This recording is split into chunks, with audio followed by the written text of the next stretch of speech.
everyone. Today I am very excited to welcome Philip Wire to the podcast. Philip is a graduate of Truman State University in Kirksville, Missouri, with a master's in education. In 15 years of teaching adolescents, he has taught science, English language arts, social studies, and gifted education. In 2016, he was named his district's Teacher of the Year by the Missouri Department of Elementary and Secondary Education. Philip has taught in a wide range of environments, including military bases, small towns, and one of the largest suburban school districts in his region. In his spare time, he enjoys reading, writing, running, traveling, and devoting lots of time and energy to being a proudly average climber. Most recently, Philip has authored the book, Trauma-Informed Tragedy, and this is going to be informing our conversation today on the podcast.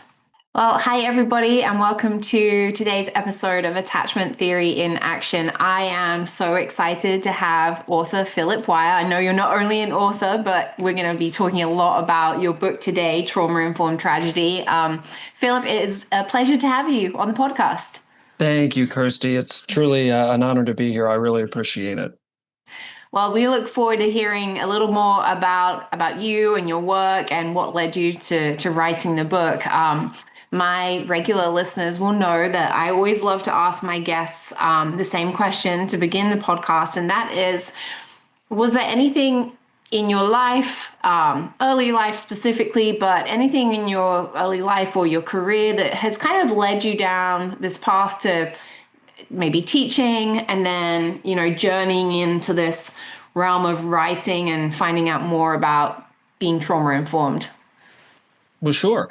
So like many teachers, my first real inspiration was a teacher, my cross-country coach, Coach Jorgensen, that I had, who passed away when I was a freshman. And he had such a huge impression on me in just a short amount of time that I had with him, that it really made me realize just how powerful of a profession it can be. And from there, I certainly had other teachers who made a very strong impression on me, but he was the one who really planted the seed. And so that moment, where I kind of realized like, oh, teaching, that's what I want to do. I loved writing in college. I had never really considered also having writing as a career. But now that I'm at a stage professionally where I'm a mid-career teacher, I've been teaching for 15 years. I felt like I had a few things to say, and I really appreciated that, books are an avenue through which I can do that. And in terms of this book specifically, Trauma-Informed Tragedy, this is the book that I've always wanted to write, but never really quite had the courage to do it. I think the seeds were planted as early as 2013, 2014, even before the trauma-informed movement came to my window of the educational world, simply because my wife is an LPC, where she's a licensed professional counselor, and I'm a compulsive bookshelf raider, so she still has lots of her grad school textbooks up. She gets professional journals, and I would read those. And there was just such a rich world of psychology that certainly teachers do get some psychology. We're required to take a basic psych course, but specifically in the realm of trauma and brain development, there was just so much that I felt was applicable to teachers. And I felt like that for a long time. And then when the trauma-informed movement arrived in schools in the mid-2010s, I was at first pretty excited. And then I said, like, this is definitely something we need to be talking about with our students, or talking about as a staff to help our students. And, from there were moments of joy where I realized there were really important things that were on the table now. There were moments of I won't say moments. There have been prolonged periods of frustration where I felt like schools missed the plot on some very important elements of what it means to be trauma informed and how to help students with trauma. And, I would say the seed that planted that part of my professional journey was kind of having my wife as a sounding board and having her resources around the house that I was dipping into even before like trauma informed was big. Okay, so and just give our listeners a little bit more context. What grades do you teach, and have you always taught the same grade? What kind of movement have you had within the education field? Wow, a lot of movement. It's a great question. So I student taught at a high school level. So I spent a little bit of time in a high school. My first job right out of school then during the Great Recession was actually working in an after school elementary program. Okay. I have spent the majority of my professional career teaching grades 6 through 8. In one stop, that was in an elementary building because that was the way it was. The grades were apportioned out. But the majority of my professional career, I've spent teaching grades 6 through 8, so mostly middle school setting. And I'm certified in multiple subjects, and I've throughout the course of my career, I've taught multiple years of science, English, and social studies. So Okay. that has really been valuable because it's allowed me to see how this has impacted schools across different grade spans. Yeah, that's kind of why I wanted to bring that up a little bit because, in our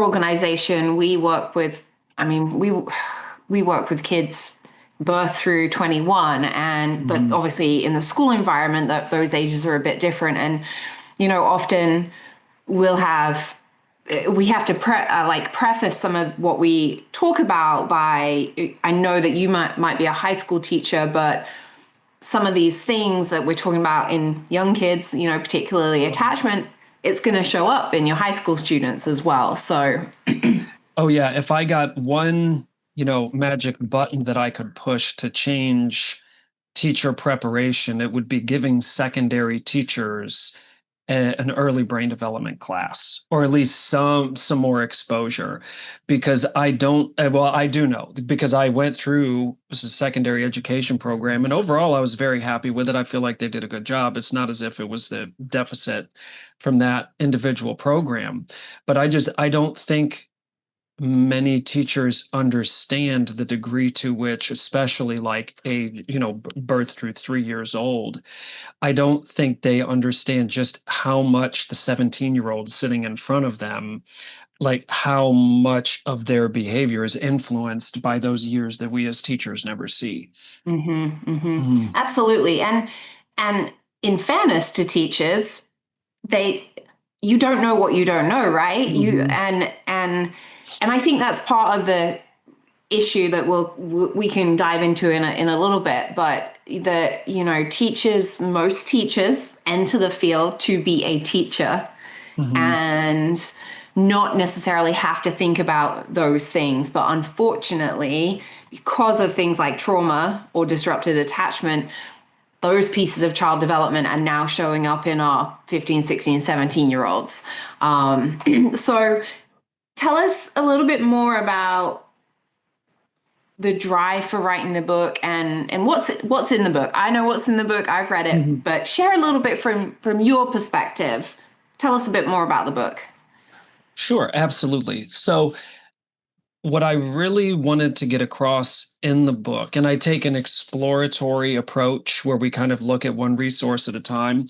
I look at the resources first that were marketed towards schools on how to help our students who had developmental trauma in their lives. And I look at their research base, the strategies they propose, the promises that they made, et cetera. And I do show that there is diversity within that movement. I don't cast it as just a monolith, but then I also try to create what I call the trauma conformed consensus, which was okay, what were buildings hearing day in and day out about trauma, pretty much no matter where you taught, right? What were you hearing? And the core of the consensus was that, one caring adult in a child's life can be, that difference that helps them securely reattach to the world. For like that with caring adults at school, not just could be a seed for re-engagement, but that they could really help rewire a kid's brain and body. Now, I'm also careful to point out that they may not have gone as far to use that language, but many of them did and use components of Bowlby's, John Bowlby's, secure base foundational work to make points about trauma-informed education. So I lay that as the blueprint. Then I transition to works that, some of your listeners may already be familiar with, but are not that familiar in an educational context for teachers. Works like Babette Rothschild's The Body Remembers, Bessel van der Kolk's The Body Keeps the Score, a few more technical treatment journals that approach it from a slightly different, more, cognitive behavioral therapy point of view. But I look at what these professionals said about how, trauma needs to be addressed. And ultimately, what I found was a chasm the size of the Grand Canyon. That what schools were being told, and I hate to use the word solve, but so many resources and consultants really presented it like a solution where this will solve your problems. The chasm between what was being told to schools by consultants and what trauma specialists were saying was just enormous. It was almost to the point I started to think of them as two totally different fields. You had like the educational consulting field and the trauma treatment field, and there was just not really a bridge in the middle that could be crossed. One or two works did a pretty good job of acknowledging nuance and just how hard it is to treat trauma, but on the whole, there was just a very wide gulf. And so that's the core of the work. From there are a few other things I explore, like the disciplinary offshoots of restorative justice or restorative practices, which is I would say it's a twin brother or twin sister of trauma-informed education. They're very, very closely related, almost impossible to tell apart at certain times, and the effects that had on classrooms regarding safety and teacher turnover. And I explore the dearth in research behind some of those practices that were implemented with good intentions. So that is a pretty rough blueprint of the book. I left out some smaller chapters here or there, but my big push was to try to get across that trauma treatment is much more difficult than school staff were ever led to believe, and the research base behind some of the claims about trauma-informed interventions that we were doing in schools was also nowhere near as robust as claimed. There was a lot of research shows or studies show, or the evidence is overwhelming. And occasionally those claims came without even a footnote or, an endnote or anything. It was just a statement to be accepted as fact. But even when research was presented, it just was nowhere near as rigorous as the folks in the the trauma treatment field. Well, and just to reiterate, you recognize that it wasn't from a place of ill intention. Really from a place of good intention. Like, hey, we know all of this in the treatment field, so why wouldn't we apply it? Because we do know that having a secure, stable, consistent, predictable adult during times of stress is beneficial. And when kids go to school, they've got teachers there. Well, surely they could be that secure base. So it's not that it was from a place of ill intention, but I think the practicality, and I think this is what you really kind of drum down on, is the practicality of that actually being that a teacher could actually do the extent of the work that somebody does with a child in trauma therapy is really unfair to put that burden onto an educator.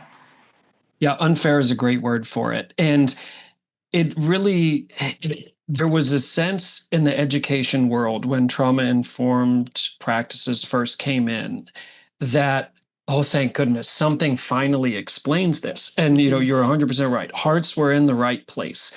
This was not anything that was implemented with any ill intentions at all. And it kind of helped to explain a lot of the so far unsolvable things. It's like, okay, well, we're trying to max out how good our curriculum is. We're trying to max out our instructional strategies. We're reaching out to home to try to get, the home school connection. But we still just have these huge educational and behavioral deficits. And trauma, I do think trauma explains a large degree of that. And so the movement did get that right. And then I think it should still be on the table. I think we should still talk about trauma.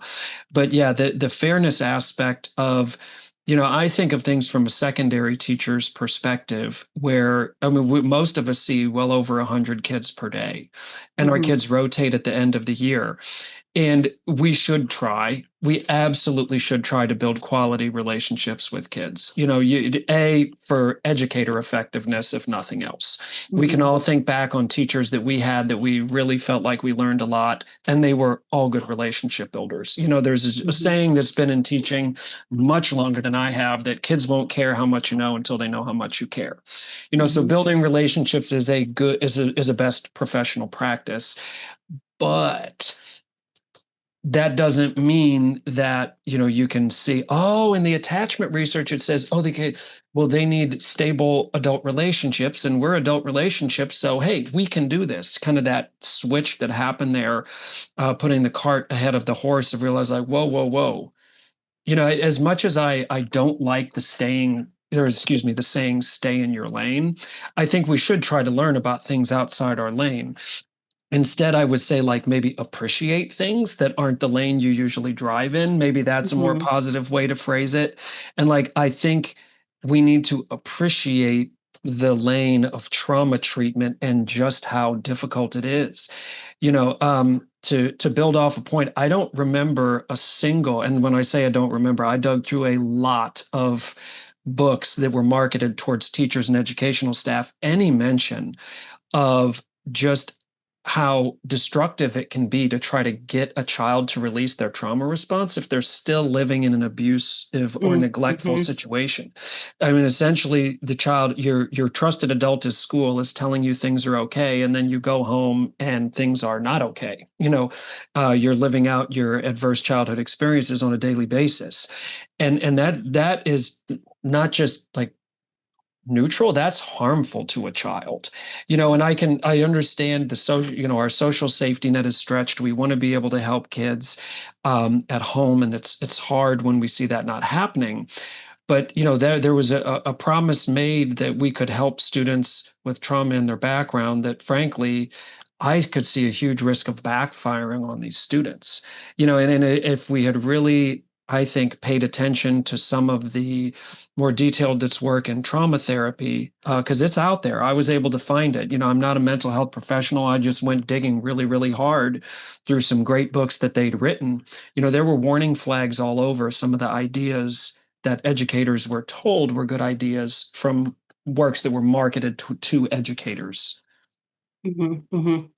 Um, I wanted you you said so much. My brain is just like processing everything that Yeah, you're yeah, talking I'm about sorry. because no, no. Um, because I feel this to my core because of the educators that I've worked with and tried to support through this. And they're caught in this kind of catch 22 because they're desperately crying out for extra support and help. But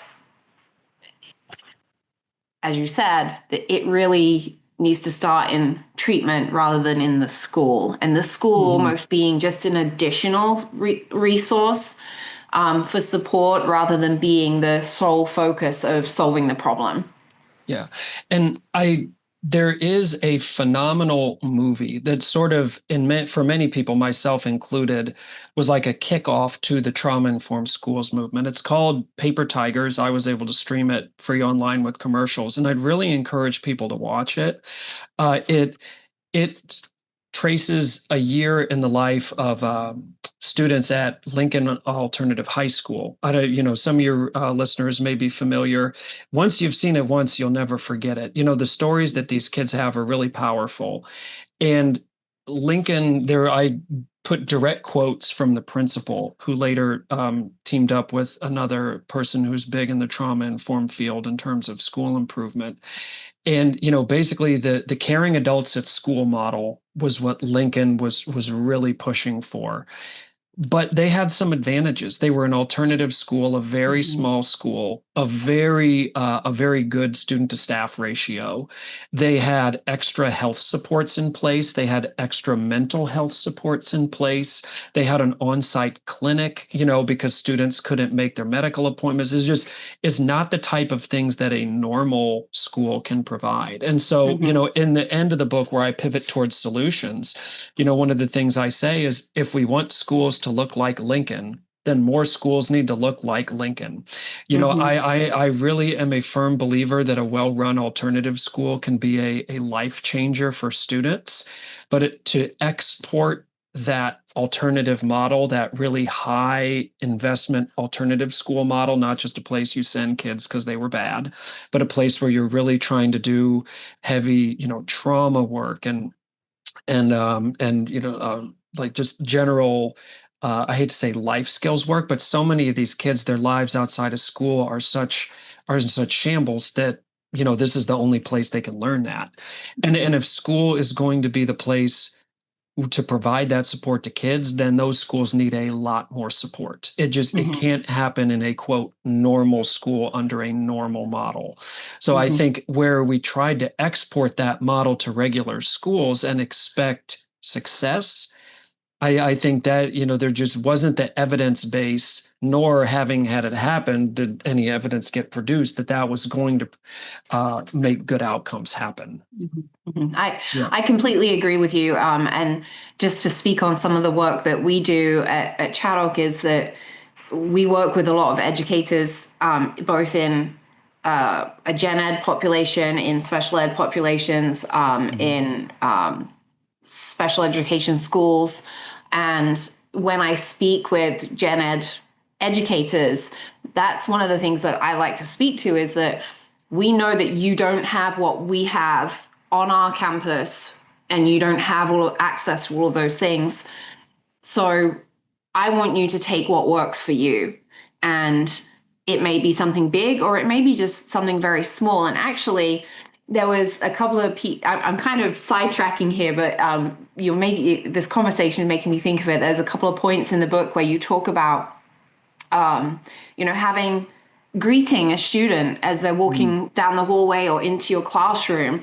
And it's those types of interactions that for me, educators are best suited for. It's those small drops of security and relationship building that's exactly what our teachers should be doing. Yeah, absolutely. And thank you for bringing that up because there were great points made to schools as this movement went mainstream, several of which definitely changed the way I teach. You mentioned that I put in the book directly greeting a student by name. That's a very grounding thing for them to help them feel more secure and seen. Two of the things that I really pay attention to, particularly as a male teacher, and unfortunately, many of our students who have been physically abused, it will be from a male authority figure, is, physical posture and voice. Am I towering over a child, even unintentionally? But if a child is sitting in a desk and I'm offering corrective feedback and I'm standing right next to them, they very well may feel intimidated by my posture. Same goes with raising my voice, even if it's in an enthusiastic context. If a student can't see my face and see the smile on my face and know that I'm okay, they may just associate raised voices with physical or, emotional abuse, and it may activate their limbic system. And, just because of their past, they may be elevated for the whole rest of the school day and not understand Mhm. why, when it was just an enthusiastic teacher raising their voice, not realizing that's what would trigger it. And so that's not to say that any raising of your voice is bad. It just made me very aware of different things that I could do that could have an unintentional effect on my students. And I think that the trauma informed movement was 100% correct to put that front and center. And I agree with you, that those are things teachers can and should be doing that could, though they sound little, really could make a difference about a student feeling better and more safe at school. Well, and if I might just bring the focus to attachment, the Mm, attachment theory side of things, that those types of actions that you're describing, the greeting and the getting down on the child's level and what we call using kind eyes, all of that speaks to the innate need for a secure connection to in a child, and that they may not have had those experiences early on in their life. And so I feel like, and this is why I wanted you on the podcast, because although you've written a book about being trauma informed, and our podcast is about attachment, for us, the two are so closely intertwined that you can't talk about one without talking about the other. Oh, yeah. For me, it is so foundational. And I'm probably just preaching to the choir here, but it would be like trying to understand the solar system without understanding gravity. It's just like if you're a science teacher and your students don't understand gravity, they won't understand the solar system. And if you're trying to be trauma informed and you don't have a good working theory of attachment, in your mental schema, it's just not going to work. Because it was I went in expecting to think it was a big deal. Like, okay, I already in my blueprint of the book said we're going to have to address attachment. We'll make sure we give it its own chapter. And I wasn't prepared for how big of a deal it is, to be frank.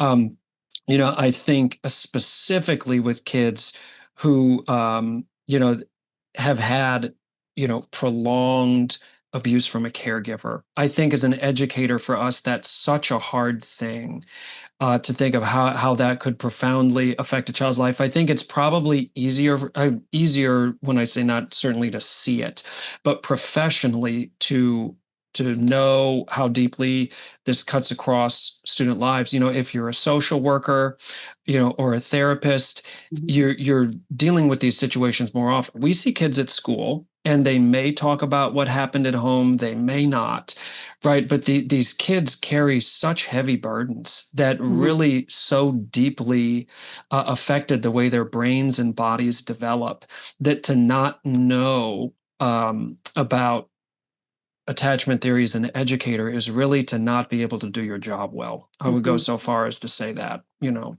Well, and again, in fairness to educators, it's not been something that they've ever really been taught, and that's okay. Again, you don't know what you don't know.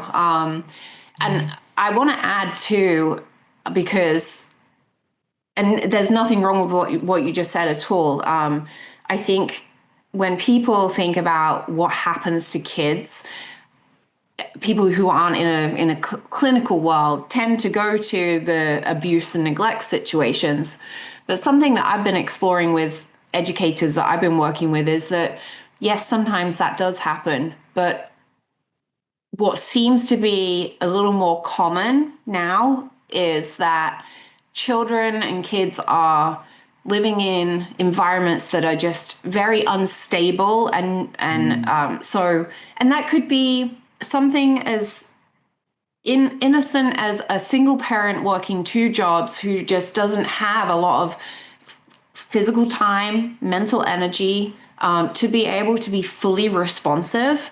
And again, so there's no ill intent there, but our children are going from, grandparents' house to aunt's house to daycare, back to parents' house or caregiver's house. And there's just this instability. And so then they miss important steps because of that kind of breakdown within that attachment relationship. They don't learn good self-regulation skills. And so when they come to, and then they don't learn how different adults respond and react, and that all impacts how they view themselves and the world and their internal working model, which is what we refer to in the attachment world, their view of themselves and the world. And then that shows up in the school environment. And so often then we also have the trauma piece that is layered into that as well. Wow, yeah, that's a really powerful frame of reference, because just thinking about students that I've interacted with and known throughout my career, I can definitely see how what you've described plays out and how it may not get the attention that other issues often do. And you talk a little bit about that in your book, in that, children, that there may be other, whether it's a diagnosis or things happening that isn't trauma related, that's causing some of these challenges for kids. one of the things that we argue in our organization is the way that we work with kids is good for all kids, but it's Mhm. especially good for kids who have experienced trauma. So, Kirsty, as you were describing what was going on, it cuts to another part of the book that I really wanted to emphasize, and that was the degree to which poverty influences the national landscape on this. You know, a child who grows up in the lowest quartile of socioeconomic status in America is 5.5 times more likely to have had four or more adverse childhood experiences, right, than a child in the wealthiest quartile.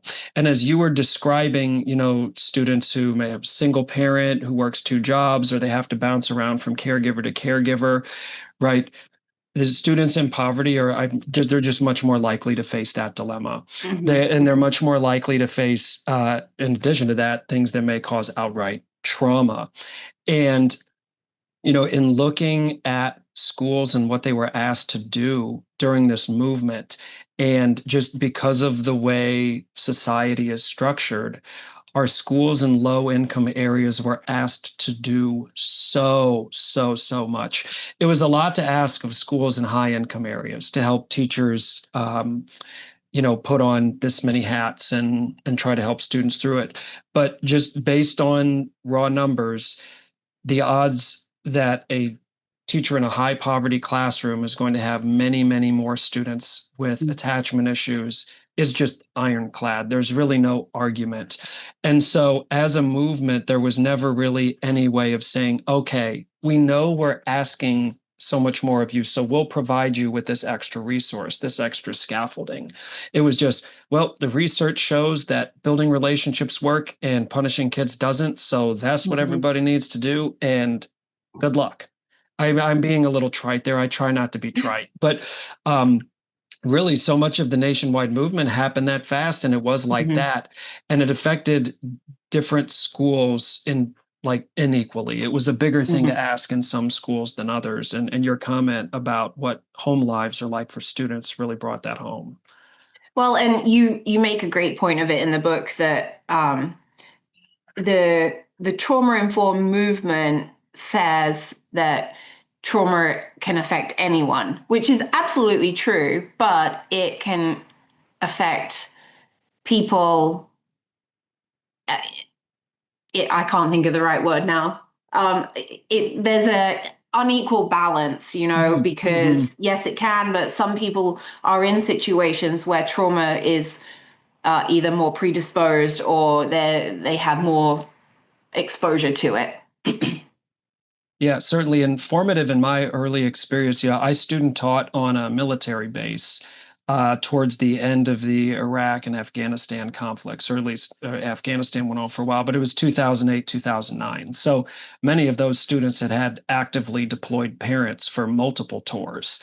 And that was kind of my introduction into just how much that can impact students. And that was at a high school age group, so you're dealing with older kids, and it really, in situations like that, it's impossible not to notice just how big of an impact it makes. And you'll just have more students in classrooms facing the types of issues we've been discussing. Mhm. I think that that's a great point. I want to draw our conversation back to something you said a few minutes ago. You were well, two things. One is your comment about, oh, relationships will fix it all. I agree that you were being trite, but I just want to highlight that a lot of educators are feeling like that right now. And for us to just take a moment and reflect on that the people that we entrust to take care of our most precious people are struggling because it's kind of been okay, just have a great relationship and it will fix everything. And that, in my mind, does a little bit of a disservice, as you've kind of mentioned, to the people in the treatment and clinical field who do invest a huge amount of energy and time into, helping people heal from trauma and attachment disruptions. So I just wanted to highlight that. But the other point I wanted to bring us back to was I want to talk a little bit about the discipline and punishment side of things. Mm-hmm. That, we talked about this kind of gap between our practices and what's actually happening in schools. And I think that the discipline piece kind of comes into play there. So maybe just share some of your thoughts before I share mine. Oh no, absolutely. So restorative practices or restorative justice, or it goes by many labels, and it really there you can delineate between what those labels mean. But at the heart of it, along with the trauma-informed movement, came a movement of replacing punitive discipline with relationship-based. I won't even call it discipline. I would say relationship-based solutions. Where and I one example that I break down in deep detail in my book is an example from a restorative practices book, where two students who are secondary age get in a prolonged fight in a classroom. The teacher gets between them. The teacher gets struck. Their desks flipped over, etc. And in this example, this held up as the highlight of how we should do discipline in today's day and age. The students are sent home for the rest of the day. They call home, the school teachers and admin do, set up a restorative conference for the next morning where the girls can talk it over. They talk it over. They agree that they've aired out their issues. Then they have a restorative circle at the beginning of class the next day. The girls apologize to the class, and boom, it just goes on. And as a teacher, a 2-minute fight in which a teacher is struck, desks are being flipped, items are being thrown, like this is a really big disruptive event for your classroom and the students in it. And a half a day suspension for something like that is just, you don't just want to talk numbers or lengths, but like I kind of went, whoa, that's it. That's it. This is the model here. And I've been told by many teachers that example rings very true to what they experienced in their schools. I have never worked in a school that formally adopted restorative practices, so it's not what I see, but it's been the national pulse. Has been to move more in that direction. And oh boy, this is a topic where I could just go and go and go. But also in the book, I talk a lot about I put this in like air quotes, our quiet trauma kids. As much as I don't like using the phrase trauma kids, our students who have had developmental trauma, but rather than acting out, they keep things in. And frankly, in my professional experience, most of the students I've had in my classroom who have had the most heart-rending traumatic experiences, they tend to be more the quiet kids. They kind of move through the day like a ghost. They don't want to be noticed. They're used to being noticed, meaning they might get hit or yelled at. They're used to being noticed being bad. And so I talk about in the book just how the disciplinary changes might affect those students. I insert a hypothetical composite student named Cindy that I talk about at a few points where I say, imagine being Cindy in this classroom. If you were the victim of developmental trauma, perhaps you were, abused by a caregiver, and now a place that could be safe for you, school, is now a place where kids can have knockdown, drag out fights where teachers get hit and then they're back in school the next day. In a lot of places that became very typical of what happened for discipline. And ultimately, I argue there's a tremendous cost for students like Cindy that is just really when in the saying, like the sentence just arrived about 2 months too late after I'd already put the book through and it was already being printed. Like somewhere along the line, we needed to say that safety is trauma informed. Schools need to be safe for them to be trauma informed. If students are worried about being hit, about being yelled at, about objects flying across the room and teachers being treated badly, then that truly can't be a trauma informed school. And the promise that was made by a lot of these restorative practices books, the restorative discipline, restorative justice, the labels they went by, was that if you buy in, this will solve the problems. It will create that safe community. So it's not as if they didn't think that far. They said, okay, well, we'll create the safe community by doing this. Of all the things I examine in the book, there was probably the flimsiest research base for that. Mhm. And I highlight that there were even restorative justice advocates, two very well respected restorative justice, advocates, who wrote an article in 2016 titled "The Cart Before the Horse," and they were worried that these programs were being rolled out so fast to schools with improper training and not having done proper research about unintended consequences, that they said, we're putting the cart before the horse. We should be having the research drive the rollout, and there's just not enough research left. And unfortunately, their voices were kind of lost in the clamor as this rolled out. And it's hard to find even anecdotal evidence that that was successful. And it's easy to find lots of hard evidence that teachers and students report feeling much less safe at school during the time these changes were rolling out. That to me, that I mean, that rings true with what I've heard from educators and what I see happening. And it's almost like, I mean, to put it in very simple terms, you've had a trauma training and now you're going to do, so you know a little bit about it, and now this is what you're going to do when things happen.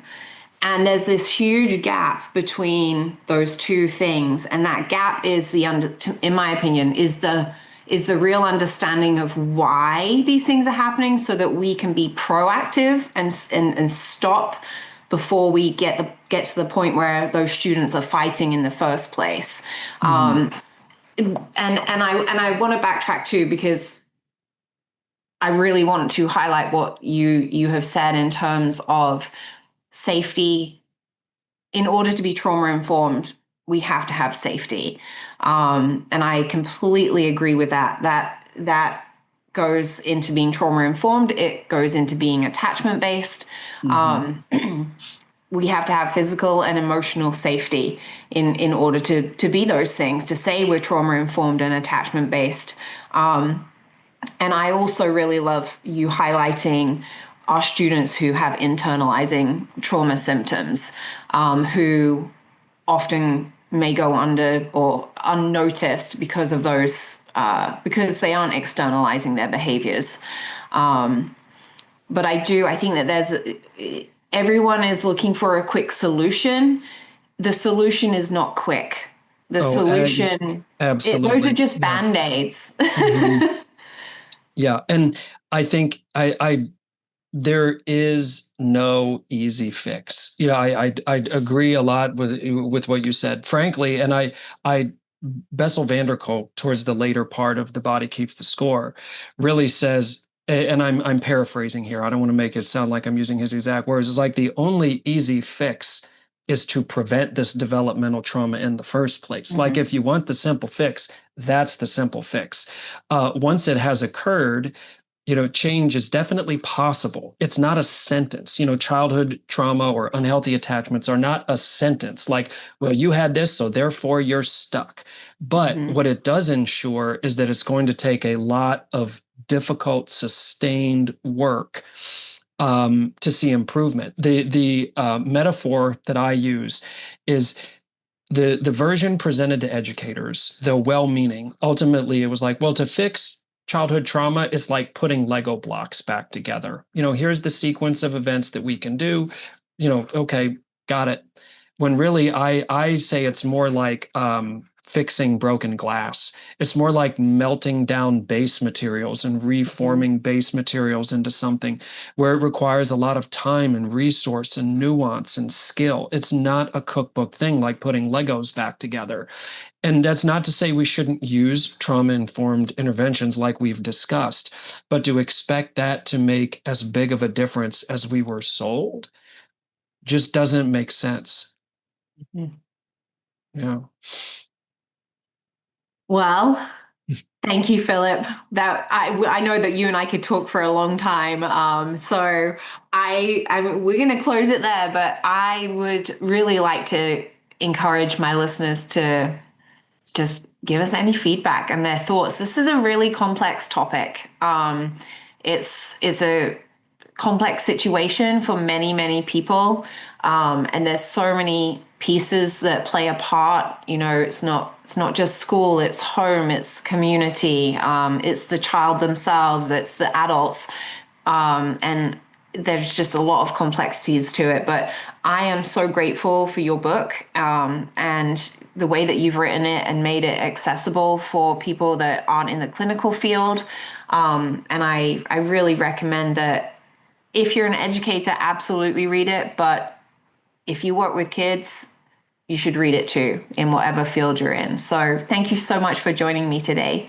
Kirsty, thank you. I really enjoyed the chance to talk and share ideas, and I appreciate so much your kind words about the book too. Thank you.